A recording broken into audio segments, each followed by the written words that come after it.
we went to one neighborhood garage sale and found all of this. That's our dog.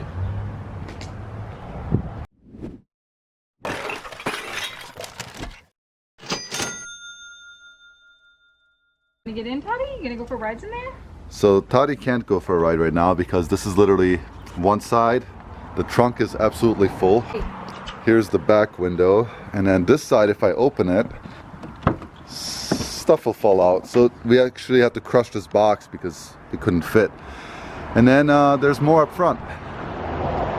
And here's what the trunk looks like. More stuff. So we've never found Legos in the wild. I mean, we have, but never like nice sets. So we're pretty excited about those. Just a lot of good stuff in there. Toddy's trying to go for a ride. It's not going to happen. Honestly, guys, we just wanted to do this video to show you our new driveway. We're gypsies like that. Anyways, we're going to start unpacking and putting things into categories. Our dog is trying to go for a ride. There's no way, Toddy. Rooms for you. There's no way. How are you going to get in there? How about we make some rooms for you? Come Yeah, on. we'll make some room and you can pretend to go for a ride. Yeah. Supervisor Melinda, how are the books looking? Looking good so far. Good. Yeah, we're gonna start going through and showing you guys what we found and kind of a rough value of everything. We're not gonna look up piece by piece. Dog is priceless, so just, if anyone's interested, not for sale. I paid $12 for her in the shelter. Worth it. Yeah, we scored a lot of stuff. So we'll probably start here with the video games and move over to the random stuff. Talk a little bit about clothing, shoes.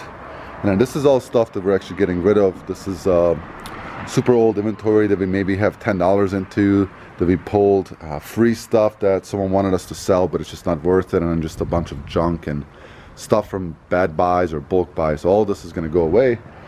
And we're starting to slowly make room. So this is all just packaging material. But we're making progress. We promise we are. What Melinda's doing right now, just to kind of show you guys how we do it, we're doing a couple things. But one is we're documenting how much we spent on everything so we can log it when we list it. And we're also coming up with an actual total value so we can kind of go through it. So without further ado, let's go through this stuff. So we're just gonna walk you through everything and sort of talk about it as it's here. This We Dance Revolution game, it was in a free pile, so we probably wouldn't have paid more than $1 for it because it's only worth about $10 by itself. We'll either just lot it up or keep it to Dance Revolution. Probably won't keep it. All right, so this is the really interesting one. They actually, Dean was sort of bending over it and they came up and said, this is what this is. We had an old teacher friend. They were getting rid of these at the school and they ended up with them. And they're basically the earliest version of Leapfrog. Someone may remember these from school. I feel like it's very familiar to my early childhood, like before we had like computer labs, that you started to work on and learned how to go on the internet. I know that's aging myself, but that's what really happened. So you put these in here, just like you would today with like a cartridge. And it asks questions, you type in the code, and then you put the answers to it in there. So it's really cool. We have to count to see how many of these sheets that we have, but just these monitors go for about 50-ish conservatively a piece. But with a number of games, we think we're gonna make 2 separate lots and sell them each for about, conservatively, we'll say $100 per set.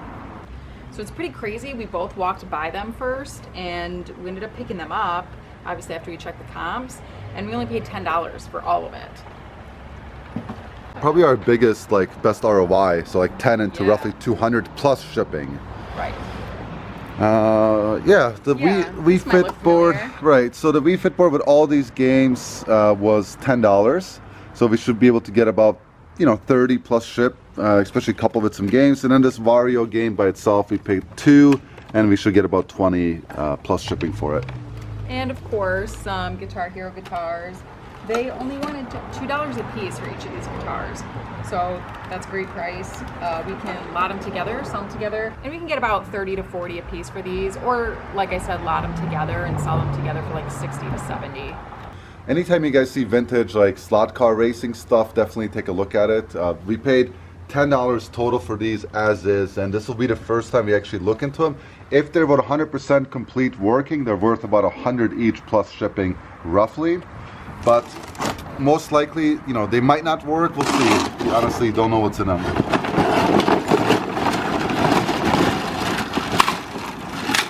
So there's one, and then, you know, of course you can do the lots or tracks together. It's not good. It's missing the main control tower, which is not good because that's probably the most expensive piece.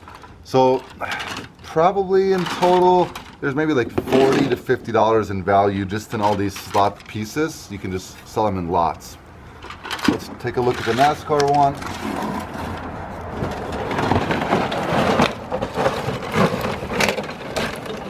Hey, good. Well, this one has the cars, and that's good. So the cars are in here, which is awesome. And then looks like they actually have the guns and the start stop. So this one is probably worth closer to like 60 if it's incomplete, and about 100 if it's complete. The dollhouse one is a pretty good pickup too. All of that was $10. I know the value of these. Like, these are 1990s Fisher-Price family dollhouse. So like a lot of 4 or 5 of these dolls is worth about 25 to 30 by themselves, and of course there's a bunch of furniture. So we'll see roughly, you know, what we're gonna do with it. If we're gonna try to offload it locally, I don't know. So we'll figure that out. But probably about $100 worth on the low end. And then the Sesame Street, you know, hospital toys, there's probably another like 25 bucks worth.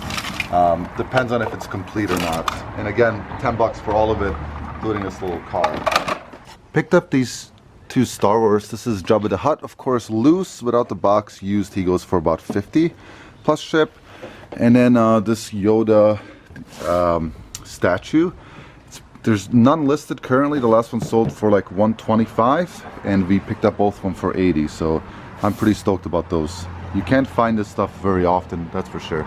We also picked up these Babysitters Club books. There's 22 of them. We only paid 25 cents a piece, and it's a lot of 22. So we think roughly, conservatively, about $40. With these types of vintage books, it's always going to depend on your lot size. So keep that in mind when you're picking them up. If they only had a couple, we might still pick them up, but we would probably hang on until we had more. We picked up a few board games too. Mona's going to go through the values of these. If they're complete, of course, they're worth a lot more. These are conservative figures. Right, and some of these we picked up just to lot out. So the Pente, we get about 30 for it, but the pieces sometimes sell faster just by themselves. So we might just do the pieces. We've done that before. Monopoly Deluxe Edition, again, paid $4 for that, and we're going to part it out. Sells better that way, and doing that should get us about $30. Risk, of course, that's a tough one. It's really going to depend on if it's complete or not. A low conservative guess would be about $20 plus shipping for it. Scooby-Doo Clue, that was just cute. I hadn't seen a Scooby-Doo Clue before. Only paid $3 for it, and about 30 as a conservative number. That deluxe Scrabble, those are always nice if you see those bigger ones or worth looking into. That one sells for about $30 plus shipping, and we only paid $2, so it's a good return. This Scrabble down here at the bottom, we just picked that up so we could complete some more sets that we already have. It's not really anything that we would sell by itself, but we paid $1 for it. And this is the basic one. We have like a nice deluxe one. That's the one we're gonna complete and just toss the box in this one. Yeah, and then the Legos we picked up from the same person. There's a couple over here. Yep. This Ninjago, that one. So these smaller ones, we paid $5 for all of them except for the Harry Potter one, which we paid $10 for. We should be able to get about $60 for it.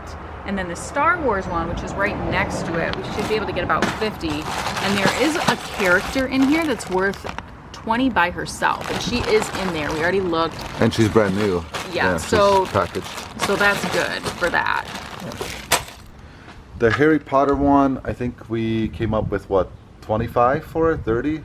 Is it more? 40. 40? 40 as like a low conservative. Conservative meaning like we don't know if all the characters are in there. We just don't know. They're all used, so it's going to be a little bit of research. Right. We got this boat. So the Lego City, it's only about a $20 one. Same with the Friends. And the car, about $20 plus shipping for all three of those. We only have $5 into each one. I think the worst buy was this Remington that I bought for $5. I thought we would do better with it. We've done really well with old vintage Remington shavers before. The nice thing is that it does actually work, which is good. It needs cleanup, obviously, so I don't know. Maybe we'll part it out. Maybe we'll try it. There's no recent sales comps on it, but you know, it is what it is. Sometimes you're gonna make these errors and it's just a $5 mistake, which we're okay with. Yeah, that's not too bad. This brother, it's a label maker. Always want to do your research on label makers because they're not all created equal. I looked up the model number on the back, and this one sells still for about $40 with a good sell-through rate. It does have an extra cartridge, so that might make it a little bit more. Yeah. But conservatively, we should be able to get it for $40, and we paid $5 for it. This Home Con Air home whatever this thing is, you put in your bathtub and it massages you. So this was actually one of the better finds. It was only $2. It's 100% complete. They say it's working, so hopefully it is. Conservatively, it's worth about 50 to 70, as high as about 100 plus shipping for the whole thing. So pretty good for $2. Yeah, the Taylor Swift, those are tour lithographs. Just like sort of a collector's item. I paid $2 for them, and they sell for $40 all day. And then the Garmin here, again, not all old GPS units are created equal. We also picked up this Garmin, and the old GPSs can still hold their value. I paid $8 for that one, but always look up your models because they, again, just like the label makers, they're not all created equal. This one, we should be able to get about $60 as a conservative estimate, so that one holds its value very well, that specific model. This little cigarette homemaker, it's worth about 10 plus shipping, paid $1 for it, so nothing crazy. This little hand mixer is from Brown. Brown is a great company. Yeah, it sells for $40 all day. $40 all day, you paid? $1. $1, nice. This one, I'll let Melinda talk to you guys about because she's the one who found it. So this was obviously the first time I'd seen anything like this. It's a Weber grill, but they did a partnership with the Simpsons, and it's a 10th anniversary limited edition grill.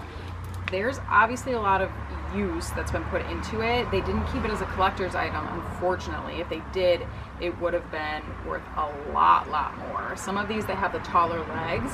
I saw comps as high as $650. I am gonna clean this up. A lot of this is just like grease and dirt from being outside. I'm not too worried about the inside. Obviously, we're gonna clean it up a lot better, but I think if I can just get the outside and the inside moderately clean, I should still be able to sell it for $125 because there's only one other one on eBay right now listed. So that's an advantage, and obviously there's like 4 to 6 sold comps, which makes it more demand than there is availability, obviously. I also found these vintage strawberry shortcake wastebasket tins.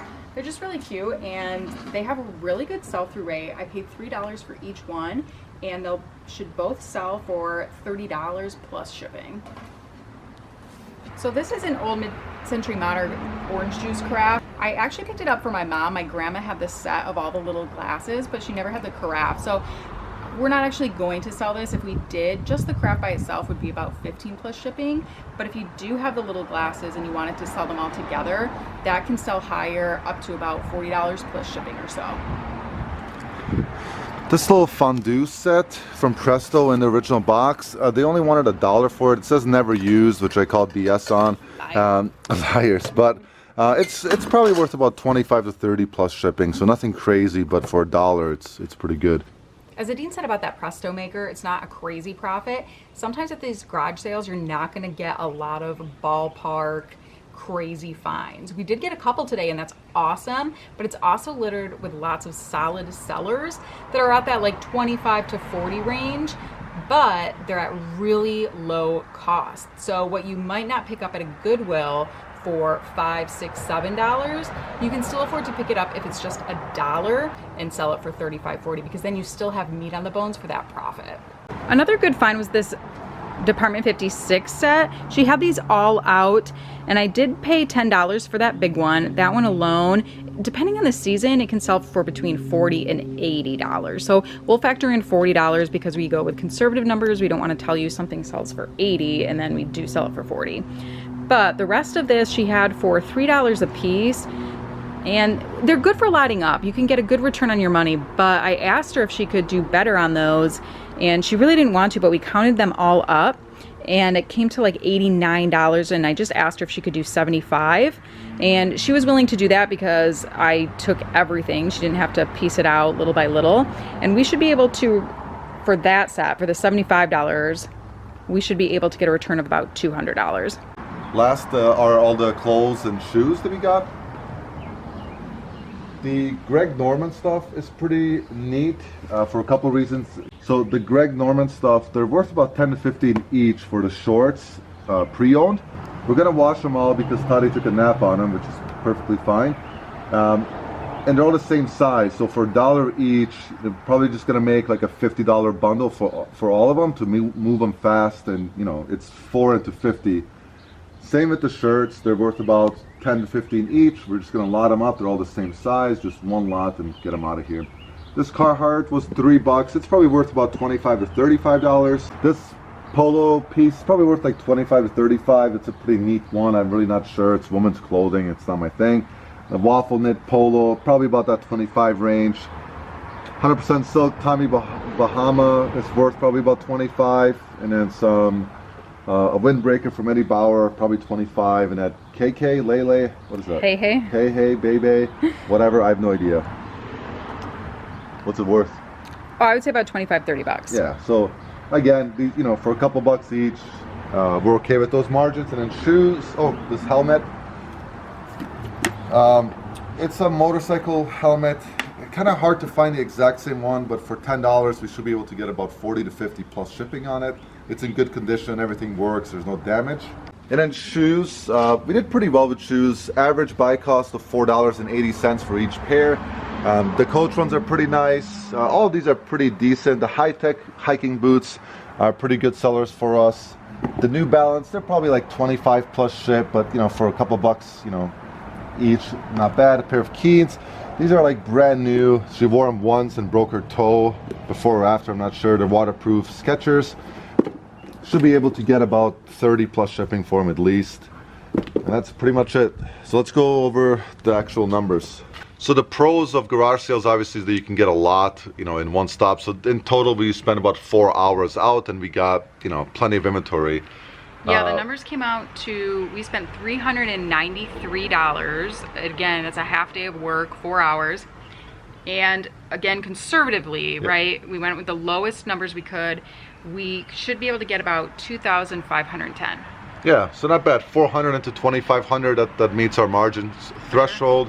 We have plenty of inventory. You know, again, we had fun. You know, we met some people, we saw some people. You know, so again, you know, this is what we do for a living. It's kind of, it's pretty fun. So yeah, it was crazy, and like Adine said, we had a lot of fun today. So we're looking forward to more garage sailing this season. For sure, and we'll hopefully upgrade our equipment so we can give you guys some more action shots. Right. It's kind of awkward when you're holding the camera in your hand, and then obviously we're focused on the business aspect of getting the best deals instead of, you know, getting the best footage. So we'll find a balance. Yeah. Yeah, we have a lot of work to do. We're gonna put in some more hours today and then enjoy the rest of the weekend. Hope you guys have a good one, and thanks for tuning in. Take care.